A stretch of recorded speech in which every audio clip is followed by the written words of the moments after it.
వీర రాఘవరెడ్డి రెండు తెలుగు రాష్ట్రాల్లో ఫేమస్ అయిన వ్యక్తి. ఎందుకు చిలుకూరి రంగరాజన్ పైన దాడికి పాల్పడ్డారనడానికి స్ట్రేట్ గా మీరు ఏం సమాధానం చెప్పదలుచుకున్నారు? చెయ్యకూడని సమయంలో చెయ్యకూడని పని చేస్తూ మా కెమెరాల్లో ఆ దృశ్యాలు రికార్డ్ అయి ఉన్నాయి. అవి లాక్కోవడం కోసం ఆయనే మా మీద దాడి చేసే ప్రయత్నం చేశారండి. అయ్యా, సపరేటు వ్యవస్థ స్థాపించడంలో వీర రాఘవరెడ్డి ఉద్దేశం ఏంటి?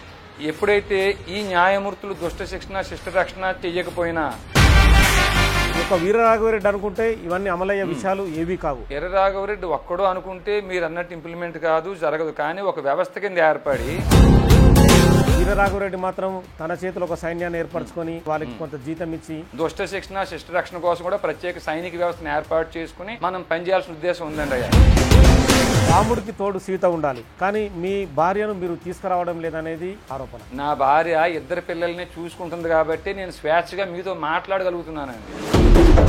రాముడు ధర్మం కోసం యుద్ధం చేశాడు, సీత కోసం రాముడు యుద్ధం చేయలేదు.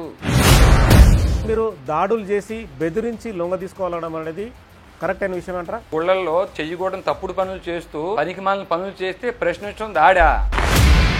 వీర రాఘవరెడ్డి రెండు తెలుగు రాష్ట్రాల్లో ఫేమస్ అయిన వ్యక్తి.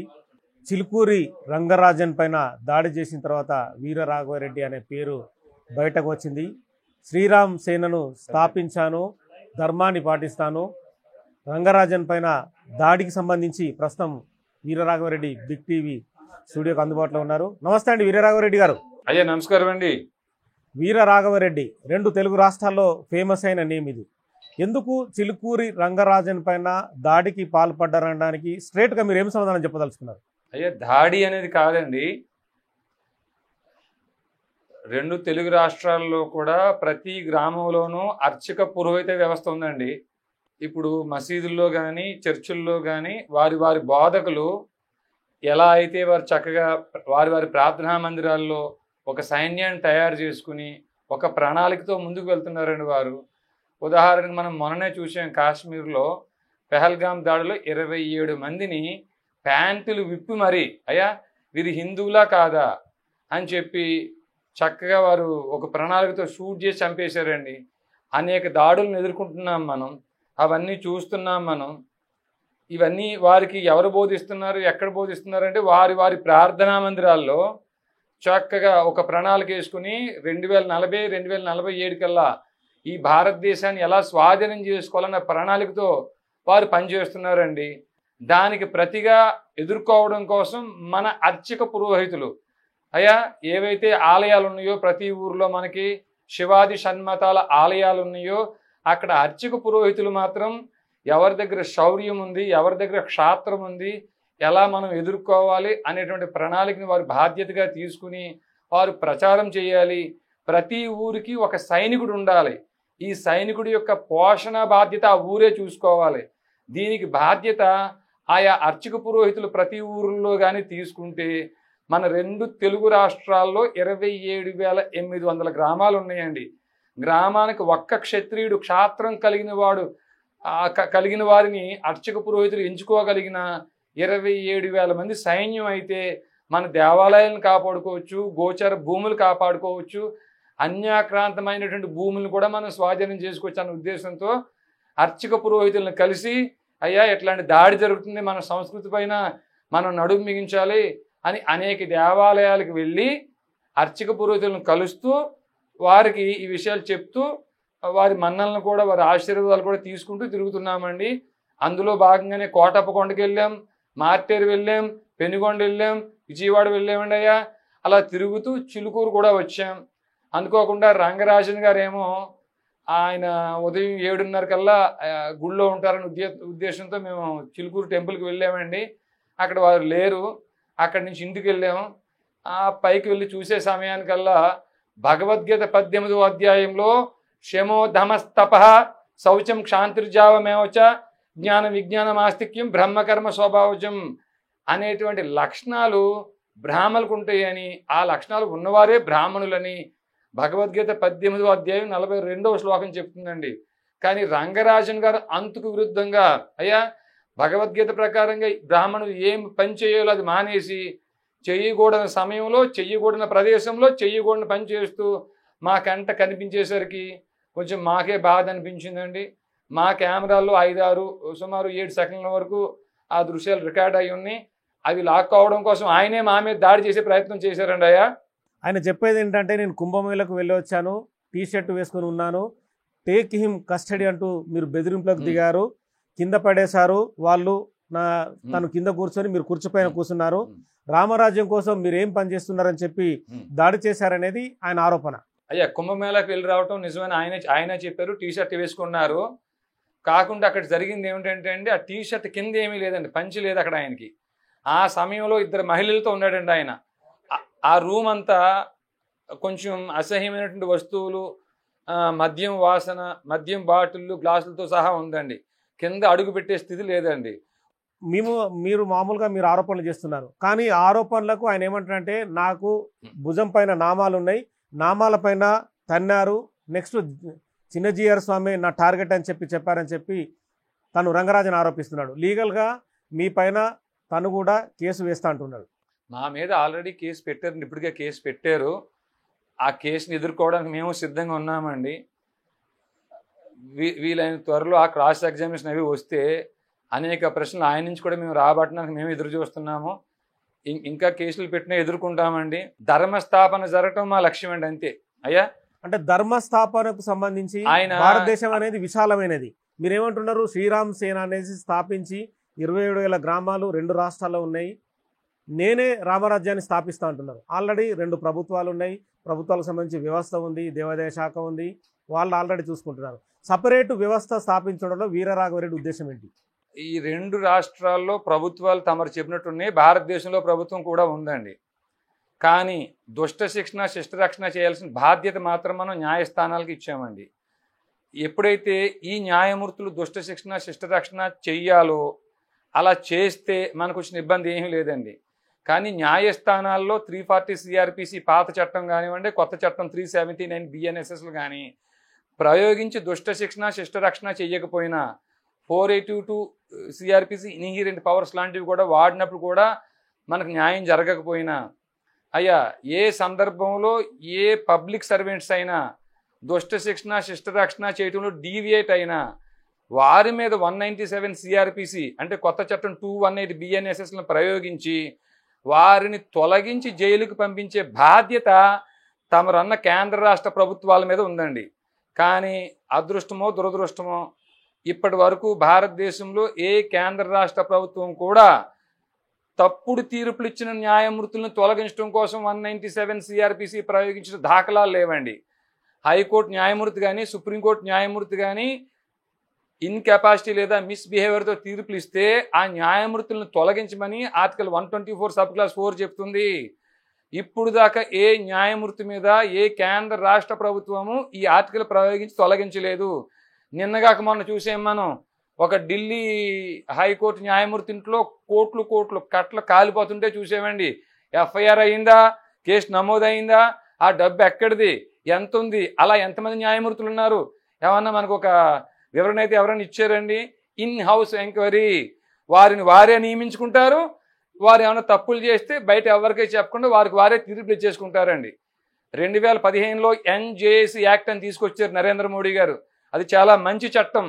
ఇలాంటి చట్టాన్ని కూడా కాన్స్టిట్యూషనల్ బెంచ్ ఒకటి ఏర్పాటు చేసి దాంట్లో 4 ఆ బిల్లు కొట్టి అవతల పాడేశారండి. జాస్తి చలమేశ్వర్ గారు ఒక్కరే ఆ బిల్లు సత్యం, దాన్ని కొట్టే అధికారం మనకు లేదు అని చెప్పి సపోర్ట్ చేశారు. మిగతా 4 కొట్టేశారు. న్యాయంగా ఆ 4 న్యాయమూర్తుల మీద ఆర్టికల్ 124 సబ్ క్లాస్ 4 ప్రయోగించి పార్లమెంట్లో పిలిచి ఇంపీచ్ చేసి వారిని జైలుకి పంపించాలండి. ఈ ఒక వీరరాఘవరెడ్డి అనుకుంటే ఇవన్నీ అమలయ్యే విషయాలు ఏవి కావు. భారతదేశం అంటే ఒక రాజ్యాంగం, ఒక సమగ్ర చట్టం, ఒక వ్యవస్థ మీద ఆధారపడి ఉన్న దేశం ఇది. వీరరాఘవరెడ్డి ఇవన్నీ చెప్తున్న దానికి ఇంప్లిమెంట్ అయ్యేదానికి చాలా తేడా ఉంటుంది. సో వాటిపైన మీరు ఏమైనా ఆలోచన చేశారా? వీరరాఘవరెడ్డి ఒక్కడో అనుకుంటే మీరు అన్నట్టు ఇంప్లిమెంట్ కాదు, జరగదు. కానీ ఒక వ్యవస్థ కింద ఏర్పడి ఒక సైన్యం అంటే ఒక దండు కింద మనం ఏర్పడి రామదండు, రామ సైన్యము, రామసేనో ఒకసారి మనం వ్యవస్థాగతంగా ఏర్పాటైతే, అయ్యా ఈ భూమి అంతా ఇక్ష్వాకు వంశీయులని రాముడు ఎప్పుడో చెప్పాడు. వశిష్ఠ కౌండిన్య కాశ్యప గోత్రాల్లో చతుర్వర్ణాల వారు ఉన్నారు, ఆ ఇక్ష్వాకు వంశీయులు ఉన్నారు. యదాహి ధర్మస్య గ్లానిర్భవతి భారత్ అని శ్రీకృష్ణుడి చేతే స్వయంగా పిలిపించుకున్న భరత వంశీయులు ధనంజయ గోత్ర క్షాత్రం కలిగిన వారు ఆ ధనంజయ గోత్ర క్షత్రియ ప్రవర్లు జీవించున్నారు. ఈ భూమి మాది. రాజ్యాంగం ఏర్పాటు కంటే కొన్ని లక్షల సంవత్సరాల ముందే ఇక్కడ మాకు భగవద్గీత, రామాయణ, గీతాది శృతి శాస్త్ర పురాణాలన్నీ ఇక్కడ మాకు ఉన్నాయి. అయ్యా, ఒక వ్యవస్థ కింద ఏర్పడినప్పుడు ఎప్పుడైతే 197 సిఆర్పిసి కొత్త చట్టం 218 బిఎన్ఎస్ఎస్లను ఆయా పబ్లిక్ సర్వెంట్స్ మీద ప్రభుత్వాలు ప్రయోగించలేదో, అప్పుడు ప్రయోగించిన ప్రభుత్వాధినేతల మీద కూడా 43 సిఆర్పిసి సెక్షన్ 40 ప్రయోగించేటువంటి అవకాశం దొరుకుతుంది. అలాగే అనేక ప్రదేశాల్లో సెక్షన్ 40 బిఎన్ఎస్ఎస్లు మేము ప్రయోగించాం. సో ఇవన్నీ బాగానే ఉంటాయి చెప్పుకోవడం కోసం, అమలయ్యే దానికి మాత్రం మీరు అనుకున్నట్టుగా జరిగే పని కాదు. కానీ వీరరాఘవరెడ్డి మాత్రం తన చేతిలో ఒక సైన్యాన్ని ఏర్పరచుకొని శ్రీరామ్ సేన అని చెప్పి తనే స్థాపించుకొని వాళ్ళకి కొంత జీతం ఇచ్చి తను డైరెక్ట్గా అక్రమంగా చొరబడి దాడి చేస్తే దాన్ని ఏమంటారు మీరు? అక్రమంగా చొరబడి దాడి చేసి అక్రమంగా దౌర్జన్యాలు చేస్తే ఎవరైనా చట్ట ప్రకారం చట్టానికి లోబడి దాని పర్యవసానాలు ఎదుర్కోవాల్సింది. ఎవరైనా మీరు పర్యవసానాలు ఎదుర్కొన్న వ్యక్తిగానే రంగరాజన్ గారి పర్యవసానాలు ఎవరు ఎదుర్కొంటుంటారో తమరు చూస్తారు కదా స్వామి. కేసు పెట్టిన కేసు నిరూపించుకోలేకపోతే 340 సిఆర్పిసి రీడ్ విత్ 195 1B 379 బిఎన్ఎస్ఎస్ని ఎదుర్కోవాల్సి వస్తుందండి. కేసు పెట్టేయగానే అయిపోలేదండి. అయ్యా, మీరు స్పాట్లోనే జైలుకి వెళ్ళారుగా. మీరు దాడి చేసిన క్రమాన్ని, మీరు ఏదైతే ఆ ఎంటైర్ ఇష్యూ జరిగిందో ఆ ఇష్యూ పైన పోలీసులు ఇన్వెస్టిగేషన్ చేశారు. రిమాండ్ రిపోర్ట్ కావచ్చు, ఎఫ్ఐఆర్ కావచ్చు, రకరకాల సెక్షన్లు కావచ్చు. మీరు వ్యక్తిగతంగా వాదించుకోవడం కోసం, వ్యక్తిగతంగా మా టీవీల ముందు చెప్పడానికి ఉపయోగపడుతుంటాయి. కానీ పోలీసుల ముందో న్యాయస్థానాల ముందో చెప్పుకోవడానికి ఇవన్నీ ఏవి ఉపయోగపడవు. ఉపయోగపడకపోయినా రిమాండ్ రిపోర్ట్లో ఏమైతే తప్పులు రాశారో, ఎఫ్ఐఆర్లో ఇర్రిలవెంట్ సెక్షన్స్ ఏమైతే పెట్టారో వాటికి వారు కూడా అదే 379 బిఎన్ఎస్ఎస్ను వారు ఎదుర్కోవాల్సి వస్తుందండి. న్యాయస్థానాల ముందు ఎందుకు ఉపయోగపడో? న్యాయమూర్తులు అతీతులు ఏమి కాదు, న్యాయమూర్తులకు కూడా వారు తప్పుడు తీర్పులు ఇస్తే 219 ఐపీసీ ప్రకారం 7 సంవత్సరాలు జైలు శిక్ష ఉంది. కాకుంటే ఇప్పుడు దాకా వారి మీద 197 సిఆర్పిసి 218 బిఎన్ఎస్ఎస్ని ఎవరో ప్రయోగించకపోవడం వల్ల ఆడిన దాట పాడింది పాట అవుతుంది అంతేండి అయ్యా. సో ఒక చిన్న క్వశ్చన్, మీరు తెలంగాణ ఆంధ్రప్రదేశ్ విడిపోయే సమయంలో మీరు ఆంధ్ర అసోసియేషన్ అని చెప్పి ఒకటి పెట్టారు. ఆ సమయంలో మీకు ఈ గడ్డం కానీ ఈ జుట్టు కానీ అప్పుడు లేదు. మీరు నాకు అప్పుడు వ్యక్తిగతంగా కూడా మీరు పరిచయం, తదుపరి కొన్ని ఇంటర్వ్యూస్ను కూడా మిమ్మల్ని ప్రజెంట్ చేయడం జరిగింది. ఆకస్మికంగా వీరరాఘవరెడ్డి జుట్టు పెంచి గడ్డాలు పెంచి ధర్మాల గురించి మాట్లాడడం అనేది ఈ టర్న్అవుట్ కావడానికి గల కారణం ఏంటి? ఆంధ్ర అసోసియేషన్ ఆఫ్ తెలంగాణకి ఇప్పుడుగా ప్రెసిడెంట్గా నేనే ఉన్నానండి. అప్పుడు స్వరాంధ్రుణ్ణి, ఇప్పుడు స్వరాంధ్రుణ్ణి. అయ్యా, గడ్డాలు పెంచి బొట్టులు పెట్టడం అనేది ఒకవేళ పెద్ద ఇబ్బంది మీకు ఏమైనా ఉందో మరి నాకు తెలియదు. ఇది మా సంప్రదాయం. టర్న్అవుట్ కావడానికి గల కారణం శనివారం గడ్డాలు పెంచడం అనేది మీ వ్యక్తిగత విషయం. ఇది కాదండి. టర్న్అవుట్ అవ్వలేదండి. మాకు నామం పెట్టుకోవటం మా సంప్రదాయం అండి. మా గోత్రం మహిపాల. మీరు మామూలుగానే అప్పుడు మీకు మీ ఫోటో కూడా చూపిస్తాను, నా దగ్గర కూడా మీ ఫోటో. అప్పుడు చాలా నీట్ గా ఉండేవారు. అంటే అప్పుడు మీరు తెలంగాణకు సంబంధించి ఆంధ్ర సంబంధించి విడిపోయే సమయంలో ఆంధ్ర వాళ్ళపైన దాడులు జరుగుతున్నాయని చెప్పి అప్పుడు మీరు కొన్ని టీవీ స్టూడియోలకు వచ్చి మీరు చాలా వరకు కూడా మీ వ్యక్తీకరణ చేశారు, మాట్లాడారు. అవును. మా చిన్నప్పుడే మా నాన్న 6-7 సంవత్సరాల వయసులోనే కొప్పవరం గ్రామం, అనపర్తి మండలం, తూర్పుగోదావరి జిల్లాలో మేము శనివారం చేసేటప్పుడు 3 నామాలు పెట్టి వెంకటేశ్వర స్వామివారు అందరికీ తాత అని చెప్పేవాడు అండి. మన అందరికీ తాత అని చెప్పేవాడు. మా నాన్న అంటే చదువుకోలేదు, కానీ మాకు బాగా గుర్తుంది మా నాన్న చెప్పిన మాటలు. అన్ని చదువులు చదివిన అన్నమయ్య. ఏ వేల్పు పాదయుగమిల యునాకాశంబు, ఏ వేల్పు పాదకేశాంతంబనంతంబు, ఏ వేల్పు నిశ్వాసమీ మహామారుతము, ఏ వేల్పు నిజదాసులి పుణ్యులు, ఏ వేల్పు సర్వేశుడే వేల్పు పరమేశుడే వేల్పు భువనైక హిత మనోభావకుడు, ఏ వేల్పు కడు సూక్ష్మమే వేల్పు కడు ఘనము, ఆ వేల్పు తిరువెంకటాద్రి విగుడు. నిత్యాత్ముడయ్యుండి నిత్యుడై వెలుగొందు, సత్యాత్ముడయ్యుండి సత్యమై తానుండు, ప్రత్యక్షమయ్యుండి బ్రహ్మమయ్యుండు, సంస్తుత్యుడి తిరువెంకటాద్రి విభుడు, సంస్తుత్యుడి తిరువెంకటాద్రి విభుడు. ఏమీ చదువుకోని మా నాన్న చెప్పింది, అన్ని చదువులు చదివిన అన్నమే చెప్పింది ఒకటే అండి. మా సంప్రదాయం కూడా వైష్ణవ సంప్రదాయం చిన్నప్పటి నుంచే అండి, ఇప్పుడు కాదండి, మా చిన్నప్పటి నుంచి అదే సంప్రదాయం. అయితే ఇక్కడ కొద్దో గొప్ప ఇప్పుడు మీరు చూస్తున్నది కూడా ఇది ఇప్పుడు టెంపరీ అండి. ఇది అసలైన వేషం ముందు వేసుకుంటామండి అయ్యా అసలైన వేషం మళ్ళీ ముందు ముందు మీరు వైష్ణవ చూస్తారు. సాంప్రదాయం అంటున్నారు. వీర రంగేశుడు రాఘవరెడ్డి మీ పూర్తి పేరు? పూర్తి పేరు కొవ్వూరు వీర రాఘవరెడ్డి. ఓకే, సాంప్రదాయం వైష్ణవ. గోత్రం మహిపాల, వర్ణం శూద్ర, ప్రవర కాశ్యప, వంశం ఇక్ష్వాకు, సాంప్రదాయం శ్రీ వైష్ణవ. సో డైరెక్ట్ ఒక క్వశ్చన్, మీకు పెళ్ళైందా వీర రాఘవరెడ్డి గారు? పెళ్ళి అయిందండి. మీ కూతురు విషయంలో జరిగిన అన్యాయానికి మీరు ప్రతీకారం తీర్చుకునే విధంగా మీరు ఈ టర్న్అవుట్ అయ్యారని చెప్పి కొన్ని ఆరోపణలు. అంటే ప్రతీకారం అని ఏమీ లేదండి. ప్రతీకారం అని ఏమీ లేదు.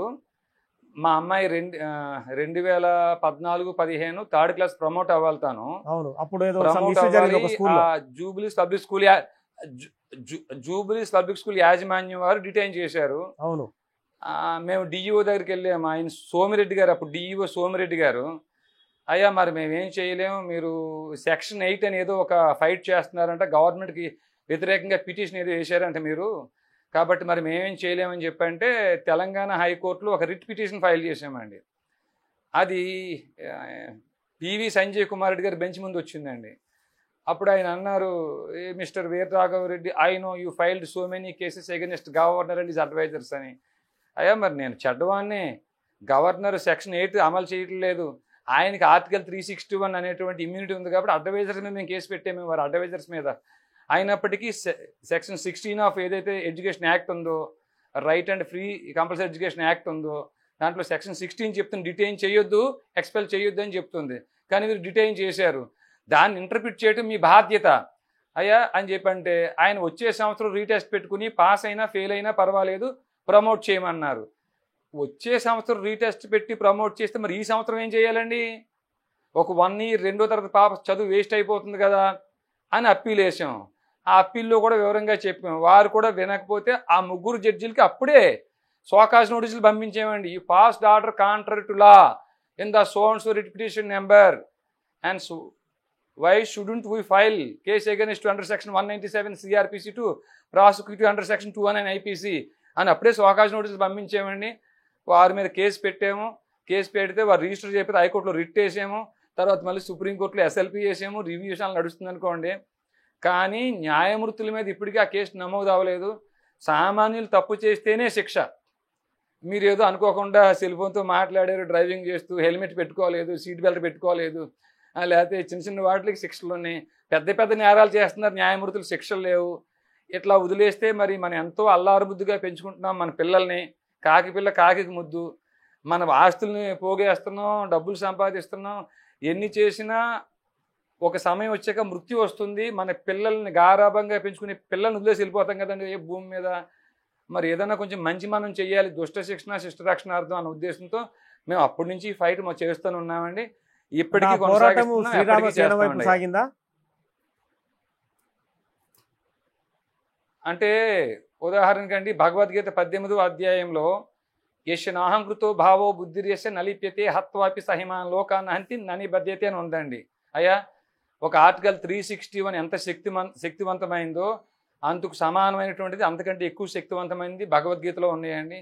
ఈ భూమి వారసులుగా ఈ యొక్క ఇక్ష్వాకు భరత వంశాలకి మనం సజీవ సాక్షిగా ఉన్న మనము ధర్మస్థాపన వైపు మన దేవాలయాల్ని, మన భూముల్ని, మన సంస్కృతిని కాపాడుకోవడంలో భాగంగానే దుష్ట శిక్షణ శిష్ట రక్షణ కోసం కూడా ప్రత్యేక సైనిక వ్యవస్థను ఏర్పాటు చేసుకుని మన సంస్కృతిని కాపాడుకుని మనం పనిచేయాల్సిన ఉద్దేశం ఉందండి. అయ్యా రామరాజ్యం తీసుకురావాలనే మీరు రాముడికి తోడు సీత ఉండాలి, కానీ మీ భార్యను మీరు తీసుకురావడం లేదనేది కొంతమంది మీ సన్నిహితుల నుంచి వస్తున్న ఆరోపణ. మీరేం చెప్పదలుచుకున్నారు? నా భార్యను ఎక్కడ తీసుకురావాలి? నా భార్యతో పాటు ఉండడం లేదని. నేను నా భార్య అంటే సీత కోసమే రాముడు పోరాటం చేసిండు, రామాయణం అంతా కూడా సీత కోసమే జరిగింది. అదే సీత రోజులు పెట్టి రాఘవరెడ్డి బయట పోరాటం చేస్తున్నాడు. అది అందులో ఎంతవరకు నిజం? నా భార్య ఇంట్లో నా భార్య 2 పిల్లల్ని చూసుకుంటుంది కాబట్టి నేను స్వేచ్ఛగా మీతో మాట్లాడగలుగుతున్నానండి. నా భార్య నా కుటుంబాన్ని కాపాడుకుంటుంది కాబట్టి ఆవిడ చలువతో, ఆవిడ ప్రేమతో, ఆవిడ సపోర్ట్తో నేను మీతో మాట్లాడగలుగుతున్నాను. నేను ఇప్పుడు మరి నా భార్య కూడా నాకు కూడా తిరిగితే నా పిల్లల్ని ఎవరు చూసుకుంటారండి? అంటే మీ భార్య మీ చుట్టాల దగ్గర ఉంది, మీరు మాత్రం బయట శ్రీరామసేన పేరుతో ఒక సైన్యాన్ని ఏర్పాటు చేసుకొని మీరు యుద్ధం ప్రకటించారనేది వాళ్ళు చెప్తున్నారు. మా మా భార్య చుట్టాల దగ్గర లేదండి, మా భార్య మా ఇంట్లోనే ఉందండి. మా భార్యను కడుపులో పెట్టుకుని ఓపికగా చూసినట్టు మా అత్తమ్మ ఉంది, మా అమ్మ నాన్న ఉన్నారు. అయ్యా ఇంకొకటి చెప్పండి. ఉండండి, నేను స్ట్రైట్గానే చెప్తున్నాను.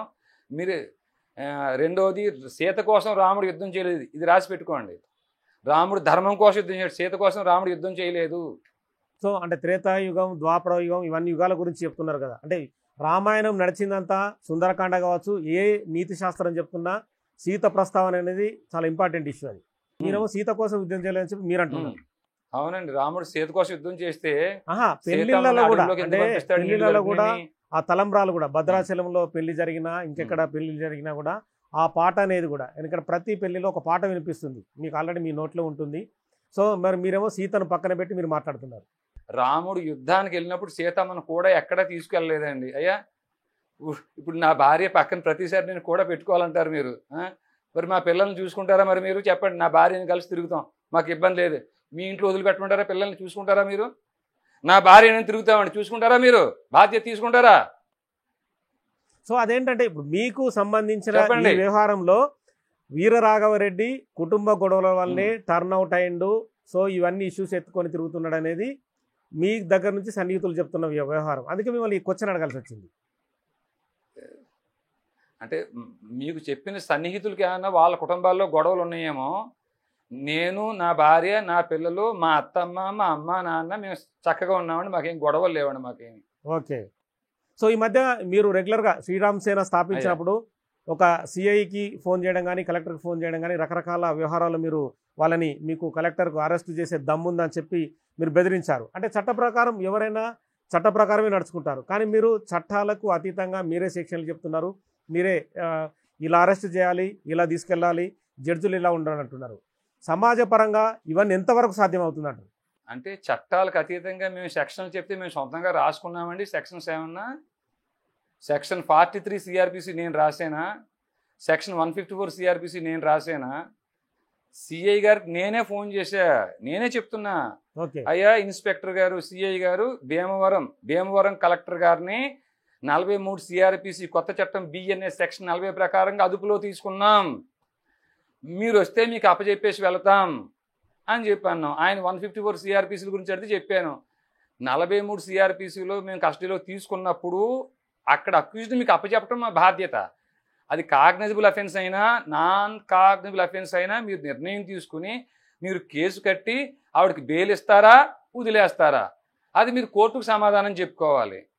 చట్టాలకు అతీతంగా మేము ప్రవర్తించామని మీరు ఎలా అనుకుంటున్నారు? మీకు చట్టం తెలియదు కాబట్టి మీరు ఎలా అనుకుంటున్నారేమో. బహుశా మీరు చట్టం చదివారా? మీరు చట్టం తెలుసా మీకు? నా మీద అనేక తప్పుడు కేసులు పెడితే అన్ని కేసులని నేనే పార్టీని పర్సనల్గా అడ్వకేట్ని పెట్టుకోకుండా వాదించి గెలిచానండి నేను. ఓకే. ఇప్పటి కేసులో కూడా అదేనా? చిలుకూరు రంగరాజన్ ఇష్యూలో కూడా మీరే పర్సనల్గా వాదించుకుంటున్నారా? చిలుకూరు రంగరాజన్ గారి విషయంలో కూడా ఎవరైతే బెయిల్ వేసారో హైకోర్టు అడ్వకేట్ శంకర్ నరేష్ గారు కానివ్వండి, జగదీశ్వర్ గౌడ్ గారు కానివ్వండి, బందయ్య గారు కానీ ఎవరైతే వీళ్ళు బెయిల్ వేసారో బెయిల్ పిటిషన్స్ వరకే వారండి. రేపు పొద్దున్న మెయిన్ కేసు అంతా క్రాస్ ఎగ్జామినేషన్ కానివ్వండి, లేకపోతే ఆర్గ్యుమెంట్స్ కానివ్వండి, రిటర్న్ కౌంటర్స్ కానివ్వండి, A1గా నా తరపు నేనే వాదించుకుంటానండి. శ్రీరామ్ సేన అనేది ఆర్గనైజేషన్ మీరు పెట్టుకున్నారు, కానీ శాంతియుతంగా లేదంటే ఐడియాలజీ ప్రకారం మీరు మీ సంస్థను డెవలప్ చేసుకోవడం అనేది చాలా ఇంపార్టెంట్. కానీ మీరు దాడులు చేసి బెదిరించి లొంగ తీసుకోవడం అనేది కరెక్ట్ అయిన విషయం అంటారా? శాంతి అండి, శాంతి ఎక్కడ వస్తుందండి? శాంతి ఎలా వస్తుందండి? ఒక పక్కనే అదే గుళ్ళల్లో చెయ్యకూడని తప్పుడు పనులు చేస్తూ పనికి మాలిన పనులు చేస్తే ప్రశ్నించడం దాడా? అంటే మీకు పనులు చేస్తుంటే నిలదీయడం దాడా?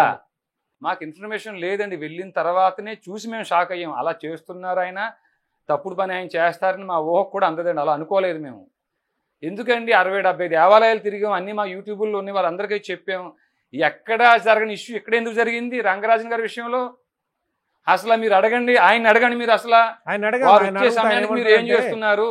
నన్ను తన్నారు, నన్ను కొట్టారు, నా పైన దాడి చేశారు, నేను లీగల్గా మీ పైన కేసు సరే అండి, సరే సరే, ఓకే ఓకే ఓకే ఓకే 7వ తేదీ దాడి జరిగింది అంటున్నారు ఆయన. అవును. 8వ తేదీ దాకా ఏం చేశారు? కంప్లైంట్ ఇవ్వకుండా నిజంగా దాడి జరిగితే ఆయన చెప్పండి. 7వ తేదీ ఉదయం ఆయన తాగేసి మద్యం మత్తులో ఉన్నారండి ఆయన. అప్పుడు పోలీస్ స్టేషన్కి వెళ్తే మద్యం తెలుస్తుంది, ఆ లోపల కండోమ్స్ అన్ని బయటపడతాయి, అనేవన్నీ శుభ్రంగా డిస్ట్రాయ్ చేసి రూమ్ అంతా క్లీన్ చేసి 8వ తేదీ కంప్లైంట్ ఇచ్చారంటే అర్థం అవ్వట్లేదండి. ఆయన యొక్క నిబద్ధత ఏంటి తెలియట్లేదా మనకి? మీరు ఇచ్చే కంప్లైంట్ కాపీలో మీరు చెప్తున్న విషయాలని వాళ్ళకు అంటే మీ కంప్లైంట్ కాపీలో మీరు రాసి ఇచ్చారా వాళ్ళకి, పోలీసులకి? పోలీసులకు చాలా చక్కగా చెప్పాం. అయ్యా, భగవద్గీత 18వ అధ్యాయం 42వ శ్లోకం, శమో ధమస్తప శౌచం శాంతిర్జావమేవచ జ్ఞాన విజ్ఞానం ఆస్తిక్యం బ్రహ్మకర్మ స్వభావజం అని ఈ రకంగా ఏ లక్షణాలు అయితే ఉన్నాయో బ్రాహ్మణులకు ఉండాలో, ఏమైతే వీరు చెయ్యాలో అవి మానేసి చెయ్యకుండా పని చేస్తున్నారు మేము వెళ్ళే సమయానికి. అది కాక సిగ్గు లేకుండా మా చేతుల్లో ఉన్న ఫోనే లాక్కోబోయారు, ఇలా జరిగింది, అక్కడ ఇట్లా జరిగిందని చెప్పి అన్నామండి వారితోటి. అయితే అక్కడ ఉండే స్థానికులందరికీ తెలుసటండి, ఈ విషయం తెలుసట, స్థానికులందరికీ తెలుసటండి. ఇది రంగరాజన్ గారు వ్యభిచారం చేస్తారని, ఆయన చికెన్ మటన్ తింటారని, గుడిలోనే గోశాల దగ్గర చికెన్ మటన్ వండుకు తింటారని తెలుసటండి, అందరికీ తెలుసట. అది అంటే ప్రత్యక్షంగా కూడా చూడలేక మరి మీరు ఆరోపిస్తున్నారు. ప్రత్యక్షంగా అయితే మేము చూసామండి. అంటే ఆయన చికెన్ మటన్ తింటాం మేము చూడలేదు. అక్కడ రూమ్లో మద్యం, ఆ మత్తు మద్యం, రెండోది ఆయన మహిళలతో ఉండటం మేము ప్రత్యక్షంగా చూసామండి. శ్రీరామ్ సేన పెట్టడంలో వీరరాఘవరెడ్డి ఉద్దేశం ఏంటి? శ్రీరామ్ సేనకు మీరు వాళ్ళను జాయిన్ చేసుకోవడం కావచ్చు, వాళ్ళకు డబ్బులు పేమెంట్ చేయడం కావచ్చు, ఇవన్నీ ఎక్కడి నుంచి మీకు సమకూరుతున్నాయి? ఈ రామరాజ్యం.net అనే వెబ్సైట్ ఉందండి. ఎవరైతే మన దేవాలయాల భూములన్నీ స్వాధీనం చేసుకోవాలి, కోర్టులలో ఏమైతే పెండింగ్ ఉన్నాయో, లక్షల ఎకరాల భూములకు సంబంధించి కేసులు అయితే పెండింగ్ ఉన్నాయో, ఆ న్యాయమూర్తులకైనా సరే కనీసం అయ్యా మరి ఇన్ని సంవత్సరాలు అయిపోతున్నా సరే ఈ కేసుని మీరు ఎందుకు డిస్పోజ్ చేయలేదు, అలా డిస్పోజ్ చేయనటువంటి న్యాయమూర్తి మీద ఆ రాష్ట్ర ప్రభుత్వం కానీ కేంద్ర ప్రభుత్వం కానీ ఎందుకు 197 CRPC ప్రయోగించలేదు అనేటువంటి ప్రశ్నించే వ్యవస్థగా రామరాజ్యం ఉంటుంది. మా పూర్తి లక్ష్యం ఏమిటంటే దేవాలయాలన్నీ స్వాధీనం చేసుకోవాలి, దేవాలయాల భూములు స్వాధీనం చేసుకోవాలి, గో సంరక్షణ చేయాలి. ద్వారా వీటితో పాటు ఎవరైతే తప్పుడు కేసులు ఎదుర్కొంటున్నారో, తప్పుడు కేసులు పెడుతున్నారో, కళ్ళు మూసుకుని న్యాయమూర్తులే తప్పుడు తీర్పులు ఇస్తూ తప్పుడు కేసులు పెట్టిన వారి మీద 340 CRPC రీడ్ విత్ 195 1B ప్రయోగించకుండా అయ్యా తప్పు చేసిన వారిని కాపాడుతున్నారు, వారి మీద 197 CRPC ప్రయోగించకుండా కేంద్ర రాష్ట్ర ప్రభుత్వాలు తప్పించుకుంటున్నాయో ఆ రెండు వ్యవస్థల మీద అయ్యా పూర్తి స్థాయిలో దృష్టి పెట్టి మా యొక్క సేనతో, మా యొక్క సైన్యంతో ఈ బాధితుల తరపున నిలబడి న్యాయం చేయడం మా లక్ష్యం, మా ఉద్దేశం అండి. సో ఇప్పుడు మీ పైన కేసు ఉంది, రెండోది ఎవరైతే రామరాజ్యంలో జైలుకు పోయారు, మళ్ళీ ఇప్పుడు బయటకు వచ్చారు, అంటే కొంతకాలం మీరు బయట కనిపించలేదు, సో మళ్ళీ కంటిన్యూగా అదే వ్యవహారాన్ని మొదలు పెడతారా? శ్రీరామ్ సేన సంస్థని మళ్ళీ కంటిన్యూ చేస్తారా? అంటే అదే వ్యవహారం అంటే ఏమిటి నాకు అర్థం కాలేదు. శ్రీరామ్ సేన అనే మీ సంస్థని కంటిన్యూ చేస్తూ మళ్ళీ గుళ్ళోకి వెళ్ళడం అనేది మళ్ళీ కంటిన్యూ చేస్తారా? ఏమండి, మసీదుల్లో చర్చిల్లో వారి బోధకులు ఈ భూమిని ఎలా స్వాధీనం చేసుకోవాలి, మన సంస్కృతి ఎలా నాశనం చేయాలి బోధన చేస్తున్నారు. మరి మా ఆలయాల్లో అర్చక పురోహితులు మా దురదృష్టం వారికేమో ఇంకా అది తెలియలేదండి, కేవలం పూజలు పునస్కారాలకే పరిమితం అయ్యారు. తద్వారా పరిస్థితి ఏమవుతుందండి, గోరక్షణ చేసే వారి దగ్గర పిల్లల మీద తప్పుడు కేసులు ఎదుర్కొంటున్నారు.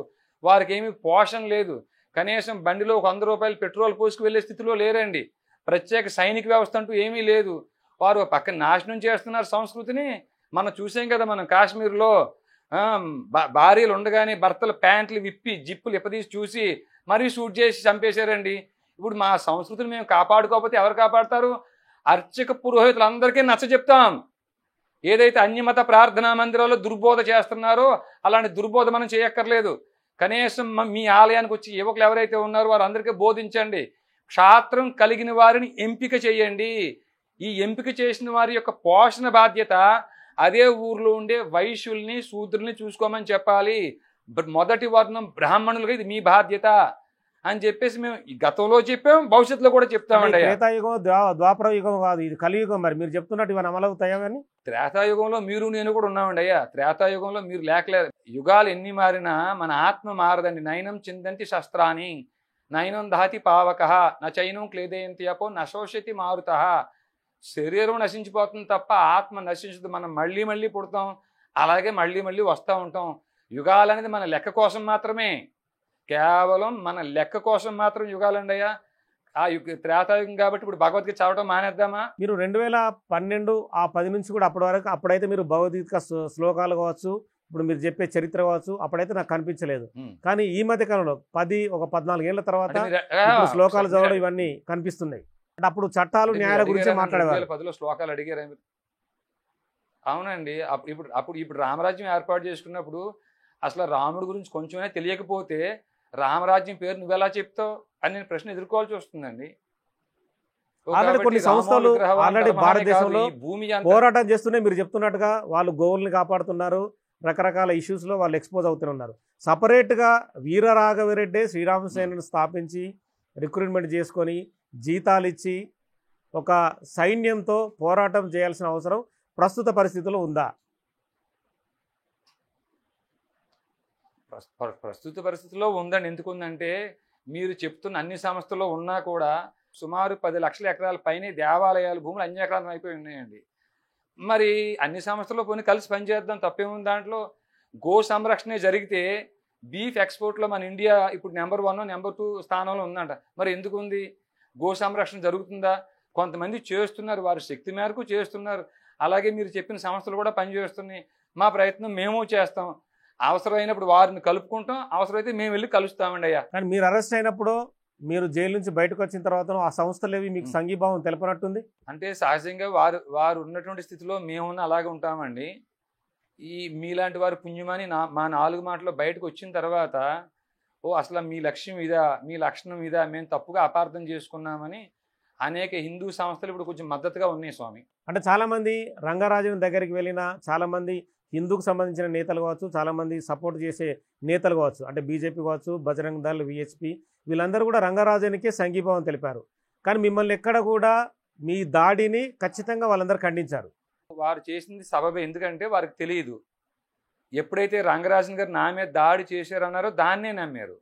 కానీ రంగరాజన్ గారు ఆలయ ఆ పరిసర ప్రాంతాల్లో, ఆ ప్రాంగణంలో వ్యభిచారం చేస్తున్నారు, మద్యం సేవిస్తున్నారు, తర్వాత అక్కడే మాంసం కూడా వండుకు తింటున్నారు, ఇలాంటి పనికిమాలిన పనులు చేస్తున్నారని తెలుసుంటే వారు కూడా ఖండిస్తారండి. వారేం ఊరుకోరు. రంగరాజన్ గారి యొక్క నిజస్వరూపం తెలియక వారు సమర్థించారు. వారి ప్లేస్లో నేనున్న అదే పని చేసేవాడిని అండి. వారిని నేను తప్పు పట్టక్కర్లేదు. ఇప్పుడు మీ పైన ఉన్న కేసుని మీరు ఎలా ఎదుర్కొంటారు? మీ భవిష్యత్ ప్రణాళిక ఏంటి? అంటే వీరరాఘవరెడ్డి ఏం చేయబోతున్నాడు అనేది కూడా ఖచ్చితంగా కొంతమంది గమనిస్తుంటారు. మా పైనున్న కేసులలో ఎంతమంది సాక్షులు అయితే ఉన్నారో, ఎఫ్ఐఆర్ ఎవరు ఫైల్ చేశారు, దానికి డిఫాక్టో కంప్లైంట్ ఎవరు, లిస్టెడ్ విట్నెస్లు ఎంతమంది ఉన్నారు, వాళ్ళందరినీ కూడా బోన్లో నిలబెట్టి మేము క్రాస్ ఎగ్జామినేషన్ చేస్తామండి. అదే న్యాయస్థానం ముందు మేము నిర్దోషిగా నిరూపించుకు బయటకు వస్తామండి. కేసులు మాకు కొత్త కాదు. అబిడ్స్ పిఎస్లో 81/2015 ఒక ఎఫ్ఐఆర్ అండి. దాంట్లో రేప్ కేసులో A2 కింద పెట్టారు. అది సీసీ నెంబర్ 275/2016గా సీసీ నెంబర్ అయ్యింది. ఆ కేసులో నేనే పార్టీని పర్సనల్గా ఆర్గ్యుమెంట్ చెప్పి బయటకు వచ్చానండి. అయ్యా కాకుంటే ఈసారి ఏం చేస్తామంటే 379/BNSSను ప్రయోగిస్తామండి. అయ్యా మేము విడిచిపెడతాం. మేము కూడా అంటే ప్రయోగించడం అంటే 340 CRPC ఒకటి ఉందండి. ఈ 340 CRPC రీడ్ విత్ 195(1)B ఏమిటంటే, కళ్ళు మూసుకుని తప్పుడు కేసులు పెట్టి, కళ్ళు మూసుకుని ఎఫ్ఐఆర్లు ఇర్రిలవెంట్ సెక్షన్స్ పెట్టి, కళ్ళు మూసుకుని సాక్ష్యాలు చెప్పి, కళ్ళు మూసుకుని చార్జ్ షీట్లు ఎవరైతే ఫైల్ చేస్తారో అలాంటి విషయాలు కానీ కోర్టులో నిరూపితమైతే ఆ న్యాయమూర్తి వారి మీద ఈ సెక్షన్ ప్రయోగించి జైలుకి పంపించాలి. దురదృష్టం భారతదేశంలో ఆ సెక్షన్ ఏ న్యాయమూర్తి ప్రయోగించటం లేదు. ఇంకో దురదృష్టం అడ్వకేట్లు కానీ ఈ కక్షిదారులు కానీ ఆ 340 CRPC ప్రయోగించాలని ఆ ప్రయత్నం వీరు చేయట్లేదు. మా కేసులో ఆ సెక్షన్ మేము ప్రయోగిస్తామండి. అయ్యా రంగరాజన్ పైన దాడి తర్వాత మీ చుట్టుపక్కల మీ అనుచరులందరినీ కూడా పోలీసులు చాలామందిని అరెస్ట్ చేశారు, వాళ్ళందరినీ జైలుకు పంపించారు. తదుపరి వాళ్ళు కూడా బెయిల్ పైన బయటకు వచ్చిన పరిస్థితి. వాళ్ళందరూ మీకు మళ్ళీ కనెక్ట్ అవుతారా? ఎంతమంది అయితే అరెస్ట్ అయ్యి ఉన్నామో దాంట్లో ఒకరో ఇద్దరు తప్పించి మిగతా వాళ్ళందరూ టీంలోనే ఉన్నారండి. అయ్యా ఆ ఒకళ్ళిద్దరు మాత్రం కొంచెం పోలీసులు కొట్టారంట, వాళ్ళిద్దరినే కొట్టారంట పాపం పోలీసులు. దాంతో వాళ్ళు కొంచెం భయపడి ఉన్నారు. వాళ్ళు వస్తే కూడా స్వాగతం. ఒకవేళ వారు రామరాజ్యం టీంలో లేకున్నా ఒక ఇద్దరు బయటకు వెళ్ళిపోయిన వారిని కూడా మా కుటుంబ సభ్యులా చూసుకుంటామండి అంతే. ప్రస్తుతం మీ ప్రయాణం ఏంటంటే తెలంగాణ, ఆంధ్రప్రదేశ్ 2 రాష్ట్రాల్లో తిరుగుతున్నట్టున్నారు. మా ప్రయాణం ఏమి లేదు స్వామి. 15 నిమిషాలు సమయం ఇస్తే పోలీసులు కళ్ళు మూసుకుంటే 100 కోట్ల మంది హిందువుల్ని చంపేస్తానన్నాడండి ఒక ఆయన, ఓవైసీ గారని. ఇది కోర్టులో తప్పు కాదు, అది నేరం కాదని చెప్పేసి వదిలేశారండి. అయ్యా కాబట్టి ఇప్పుడు ఆ వదిలేసిన న్యాయమూర్తి మీద, ఆ 100 కోట్ల మందిని చంపేస్తానన్న ఓవైసీ గారి మీద, ఇద్దరి మీద కూడా మా యొక్క నెక్స్ట్ ప్రణాళిక వేసుకుని మేము చేయాల్సిన పని చేస్తామండి. అయ్యా అంటే చేయాల్సిన పని అంటే అంటే చట్టానికి విరుద్ధంగా ఏది చట్టబద్ధంగా చేయడానికి లేదు చేస్తారు. కదా. చట్టం అంటే మీకు తెలియదండి, ఇంకా చట్టం అంటే మీరు చదువుకున్నట్టు కనిపించలేదు నాకు తెలిసి. మేము చట్టం కొద్దిగా గొప్ప చదువుకున్నట్టు పెద్దగా కాకపోయినా అయ్యా 43 సిఆర్పిసి ప్రయోగించగలం మేము. ఓవైసీ గారి మీద 40 బిఎన్ఎస్ఎస్ ప్రయోగించగలుగుతాం. ఏమండి కలెక్టర్ మీద ప్రయోగించామండి 40 బిఎన్ఎస్ఎస్, ఓవైసీ మీద ప్రయోగించలేమండి అయ్యా. చట్టబద్ధంగానే వెళ్తాం మేము, చట్టం దాటి వెళ్ళమండి అయ్యా. అంటే వీరరాఘవరెడ్డి తను ఒక ఫెమిలియర్ కావాలని చెప్పి అంత హైప్గా మాట్లాడమేనా? హైప్గా మాట్లాడుతున్నాడా? ఎందుకండి ఫెమిలియర్ అయ్యి ఏం చేసుకుంటాం స్వామి, ఏమొస్తుంది? చదువులన్నీ తెలిసి శంకరాంశుడై సదయుడా సుగ సంభవుడు మృక్క కాదని తమ్ముని చేబల్క చేసితివి. ఏమంటే ఇట్లా చక్కటి కీర్తన వినగలుగుతామా ఫెమిలియర్ అయితేని?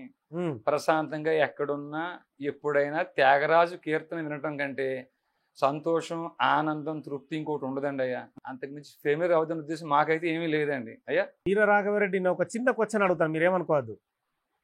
అంటే వీరరాఘవరెడ్డికి స్వామి పెద్ద సరిగా లేడు అంటే మనసు సరిగా లేదా, మతిస్థిమితం తప్పి ఇలా ప్రవర్తిస్తుండని చెప్పి కొంతమంది ఆరోపిస్తున్నారు. దానికి ఏం చెప్పదలుచుకున్నారు మీరు? అంటే యద్భావం తద్భవతి. నేను మంచివాణ్ణి అని కూడా చాలా మంది మెసేజ్ కామెంట్లు పెడుతున్నారు, నేను పిచ్చివాడిని అని కామెంట్లు పెడుతున్నారు. అంటే రెండు వైపులు వాళ్ళకి నేను మంచివాళ్ళ కనిపిస్తున్నాను, మీరు చూడండి. పిచ్చివాళ్ళకి నేను పిచ్చివాళ్ళ కనిపిస్తున్నాను. యద్భావం తద్భవతి.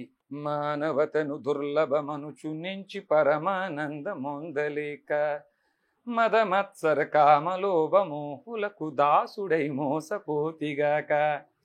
వారి వారి ప్రభావాలకు మనం ఏం చేస్తాం స్వామి?